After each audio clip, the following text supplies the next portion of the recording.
BBC Urdu کے programme سیربین میں خوش آمدید۔ ہمارے لندن اسٹوڈیو سے میں ہوں عادل شازیب۔ کوئٹہ میں وکلاء پر حملے میں درجنوں وکیلوں کی ہلاکت کے ایک برس بعد بھی لواحقین کے زخم تازہ، ہونٹوں پر کئی سوال۔ سب کے اتنے چھوٹے چھوٹے بچے رہ گئے، چھوٹے دلہن بچیاں، چھوٹی چھوٹی لڑکیاں رہ گئی۔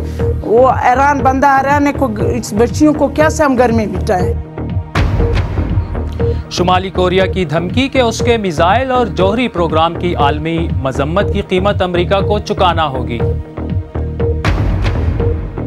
اور بر صغیر میں مسلم اقلیت کے حقوق کی ضمانت تقسیم کو گردانا گیا تھا، لیکن کیا 70 سال بعد خود پاکستان میں اقلیتیں محفوظ ہیں؟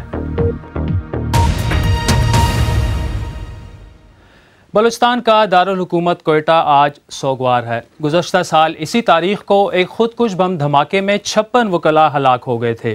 ان وکلاء کے بغیر ان کے اہل خانہ کا ایک سال کیسے گزرا؟ زخمیوں کا کیا ہوا اور اس واقعے نے عدالتی کارروائی پر کیا اثرات مرتب کیے؟ کوئٹہ سے ریاض سہیل کی رپورٹ۔